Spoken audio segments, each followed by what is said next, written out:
अब चौथे दिन यानी चौथे दिन नवरात्र के आपको किस तरीके से पूजा करनी चाहिए, कौन से माता का स्वरूप है जिसकी पूजा करनी चाहिए और आपका कौन सा ग्रह बेहतर हो सकता है वो समझते हैं पंडित जी से। नवरात्रि के चौथे दिन अर्पिता ज्ञान के अलावा बुद्धि मिलती है, क्योंकि ज्ञान से केवल काम नहीं चलेगा, आपको अच्छा दिमाग भी चाहिए, अच्छी वाणी भी चाहिए, चीजों को अच्छी तरह समझ सकते हो, इंटेलिजेंट हो सकते हो। अगर आपको ये शक्ति चाहिए तो ये शक्ति नवरात्रि के चौथे दिन मिलती है, जिसमें बुद्धि, वाणी और प्रखरता, शार्पनेस का वरदान मिलता है। आपको बुद्धि चाहिए, आपको अच्छी वाणी चाहिए, आपको शार्पनेस चाहिए ब्रेन का, तो वो आपको नवरात्रि के चौथे दिन मिलेगा। और इसके लिए माता के कूष्मांडा स्वरूप की उपासना की जाती है। कूष्मांडा कहते इसलिए हैं क्योंकि इन्होंने अपनी हल्की हंसी के द्वारा ब्रह्मांड को उत्पन्न किया था, इसलिए इनका नाम कूष्मांडा है। और इनको कुम्हड़े का यानी कूष्मांड का भोग भी लगाया जाता है, इसलिए भी इनका नाम कूष्मांडा है। अगर आप नवरात्रि के चौथे दिन माता कूष्मांडा की पूजा करें तो निश्चित रूप से आप इंटेलिजेंट होंगे, आप बुद्धिमान होंगे, आपका दिमाग शार्प होगा। इस दिन माता की पूजा हरी वस्तुओं से की जाती है, जैसे हरी इलायची, हरे फल, हरी मिठाई, इसका भोग माता कूष्मांडा को लगाया जाता है।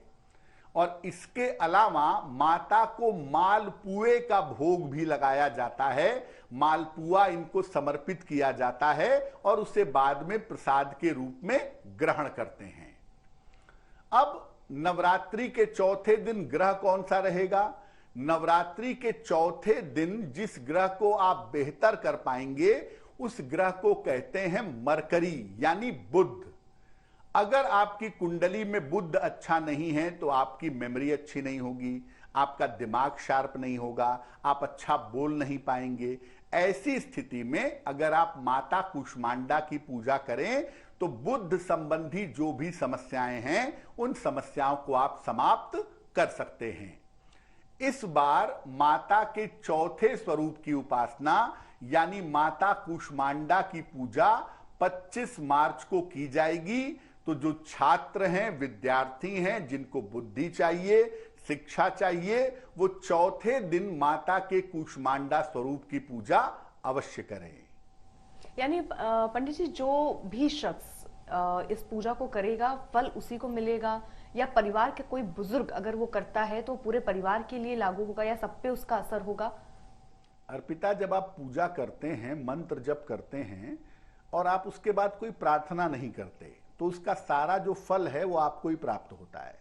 लेकिन जब आप पूजा करते हैं और पूजा करने के बाद कोई प्रार्थना करते हैं कि मेरी प्रार्थना है कि मेरे परिवार की उन्नति हो, मेरे बेटे बेटियों की उन्नति हो, सबको बुद्धि मिले, सबकी रक्षा हो, तो उसका फल सबको मिलता है।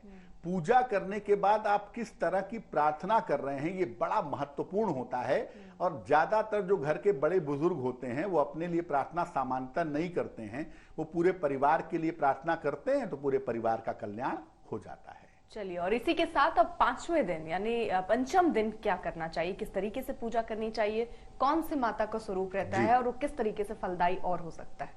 नवरात्रि के पांचवें दिन शक्ति कौन सी रहती है? नवरात्रि के पांचवें दिन नव दुर्गा के पंचम स्वरूप से संतान संबंधी समस्याओं का समापन होता है। जीवन में आपके जो पूर्व जन्म के कर्म हैं वही इस जन्म में संतान के रूप में आपको प्राप्त होते हैं। तो पांचवें स्वरूप से संतान संबंधी समस्याओं का समापन होता है। अगर संतान नहीं है तो वो प्राप्त होती है, और अगर संतान है, संतान को तकलीफ है या संतान से तकलीफ है, तो उसका समापन होता है। नवरात्रि के पांचवें दिन माता के स्कंद माता स्वरूप की पूजा की जाती है। स्कंद माता कहते इनको इसलिए हैं क्योंकि स्कंद कहते हैं कार्तिकेय को, और कार्तिकेय की माता होने की वजह से इनको स्कंद माता कहा जाता है। और इनका चित्र आप देखें, इनका रूप आप देखें तो माता की गोद में कार्तिकेय विराजमान रहते हैं। तो इस दिन माता के स्कंद माता स्वरूप की पूजा की जाती है और माता की पूजा की जाती है पीले फूलों से। साथ ही साथ माता को केले का भोग भी लगाया जाता है। इनका जो संबंध है वो बृहस्पति के संतान वाले हिस्से से है। बृहस्पति के दो हिस्से हैं, एक हिस्सा है संतान वाला और एक हिस्सा है महिलाओं के विवाह वाला। तो स्कंद माता का जो कनेक्शन है, जो संबंध है, वो बृहस्पति के संतान वाले स्वरूप से है। तो अगर कोई व्यक्ति स्कंद माता की पूजा करता है तो उसके संतान वाले पक्ष में सुधार होता है। अगर बृहस्पति की वजह से संतान नहीं हो पा रही है या संतान को लेकर के किसी तरह का कष्ट है और आप स्कंद माता की पूजा करते हैं तो बृहस्पति का वो हिस्सा आपका बेहतर हो जाता है। इस बार माता के 5वें स्वरूप की जो उपासना होगी वो 26 मार्च को की जाएगी और जिन लोगों को संतान चाहिए या संतान संबंधी कोई भी कष्ट है वो 26 मार्च को स्कंद माता की पूजा अवश्य करेंगे। यानी संतान प्राप्ति अगर आप चाह रहे हैं तो ये दिन आपके लिए बहुत महत्वपूर्ण है। पूरी विधि विधान के साथ पूजा अर्चन जरूर करें।